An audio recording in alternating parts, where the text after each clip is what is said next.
திரு சுப்பிரமணியன், இப்போ இந்த கேள்வியை உங்கள்கிட்டையும் நான் முன்வைக்கணும்னு நினைக்கிறேன். இப்போ ரஜினியை வைத்து அரசியல் செய்ய நினைத்தவர்கள் விஜயை வைத்து நினைக்கிறார்கள் அப்படின்னு யாரை விசிக குறிப்பிடுறாங்கன்னு நினைக்கிறீங்க?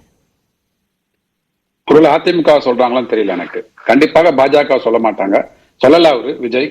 ஏன்னா சித்தாந்த எதிரின்னு சொல்லிட்டாரு அவரு. இது முன்னாடிதான் திமுக இது மாதிரி அதிமுக பாஜக பி டீம் சொன்னாங்க. வெளியில வந்துருவாங்களான்னு கேட்டாரு முதலமைச்சர். எடப்பாடி அவர் வெளில வந்துட்டார் இல்லைங்களா? அது வெளில வந்தா நல்லா இருக்குன்னு சொன்னார் முதலமைச்சர். வெளியில வந்துட்டாரு. வெளியில தனியாவே ஒப்பீட்டுல ஒரு சந்தேகம் வருதே, ரஜினியை வைத்து இயக்குவது பாஜக தான் அப்படின்ற விமர்சனத்தை முன் வச்சாங்களே, அப்ப அத ஒப்பீட பார்க்கும்போது அது பாஜகவா இருக்க வாய்ப்பு இருக்குன்னு பார்க்க வேண்டியிருக்கு. அதாவது அவங்க இஷ்டத்துக்கு நம்ம என்ன வேணா கதை கட்டிக்கலாம்.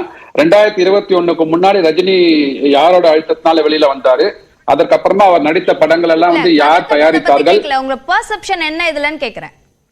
பர்செப்ஷன் கண்டிப்பாக விஜய் பிஜேபி இயக்காதுங்க, இயக்கவும் மாட்டார்கள் கண்டிப்பாக. ஏன்னா என்டிஏ தலைமையிலான ஒரு கூட்டணி இங்க அமைய வேண்டும்.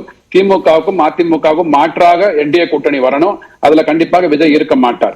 விஜய் தன்னோட ஒரு இவர் தேரடி சொன்ன மாதிரி தன்னோட அரசியல் இதுல முன்னாடியே இந்த மாதிரியான ஒரு தவறான வார்த்தைகளை, தவறான ஒரு இதை உபயோகித்ததுனால கூட்டணி நாளைக்கு அமைய போற கூட்டணி கூட இன்னைக்கே செஞ்சு போயிட்டு. திருமாவளவன் ஒருவேளை 2026ல ஒரு மாற்று கூட்டணி அமைக்கலாம், இல்ல நமக்கு ஒரு எதிர்காலம் வேணும்னு சொல்லிட்டு அத மாதிரி நினைச்சிருந்தால் கூட அதுக்கு இன்னைக்கே முடிவிடா பண்ணிட்டாங்க. விஜயை நம்பி இனிமே எந்த கட்சியும் எந்த கூட்டணியும் அவங்க நம்பி போக மாட்டாங்க. சோ அதுல விஜய் நேத்து ஒரு மூடிவிழா பண்ணிட்டார். நேற்று நடந்தது என்னன்னா, ஆதவ் அர்ஜுனா தன்னோட பர்சனல் அஜெண்டா அங்க ட்ரை பண்ணிருக்காரு. அதாவது ஆதவ் அர்ஜுனா அண்ட் விஜய் அவங்க ரெண்டு இப்ப கொஞ்ச காலத்துல பாருங்க, இப்ப இந்த ஒழுங்கு நடவடிக்கை ஏதாவது எடுத்தாங்கன்னா அவரை விலக்கி வைத்து விட்டார்கள் என்றால், ஆதவ் அர்ஜுனா விஜயோட கட்சியில போயிட்டு ஒரு முக்கிய பொறுப்பை ஏற்றுக்கொண்டு அவர் 2026 நோக்கி விஜயும் அவரு சேர்ந்து பயணிக்க போறாங்க.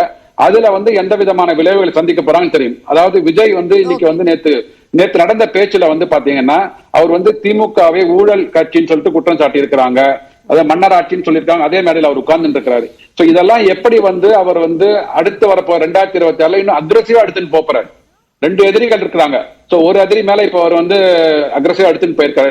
பிஜேபி மேல எடுத்துட்டு வரட்டும். பிஜேபி மேல என்ன டேட்டா பாயிண்ட்ஸோட இன்னைக்கு இருக்கிற திமுகவும் இன்னைக்கு இருக்கிற அதிமுகவும் எப்படி குற்றம் சாட்டுகிறார்கள், அதை தாண்டி விஜய் எப்படி மத்திய அரசாங்கம் தமிழக அரசாங்கத்தை வஞ்சித்து விட்டதுன்னு ப்ரூவ் பண்ணணும் விஜய். சோ அந்த அளவுக்கு அவருக்கு அரசியல்ல பாடம் கற்றுக்கொள்ள வேண்டும். அது கத்துக்கிறதுக்கு ரொம்ப நாள் ஆகும். சோ அதனால அதுக்கு முன்னாடியே நாங்க 200 வின் பண்ணிடுவோம், தனியாக பெரும்பான்மை ஆட்சி அமைச்சிடுவோம் எப்படி சொல்ல முடியும்? அதாவது நீங்க களமே காணவில்லை. உங்களுக்கு எவ்வளவு ரசிகர்கள் இருக்கலாம், தொண்டர்கள் எவ்வளவு பேர் இருக்காங்க தெரியாது, வாக்காளர்கள் எவ்வளவு பேர் இருக்கான்னு தெரியாது. அதெல்லாம் தெரியாமே நாங்க கூட்டணி ஆட்சி அமைத்து விடுவோம், அனைவருக்கும் ஆட்சியில பங்கு கொடுப்போம், இதெல்லாம் என்னதுங்க இது? டாஸ் போடுறதுக்கு முன்னாடியே நீங்க மேட்ச் வின் பண்ணிட்டு நீங்களே கப் எடுத்துட்டு போற மாதிரி இருக்கு. சரி.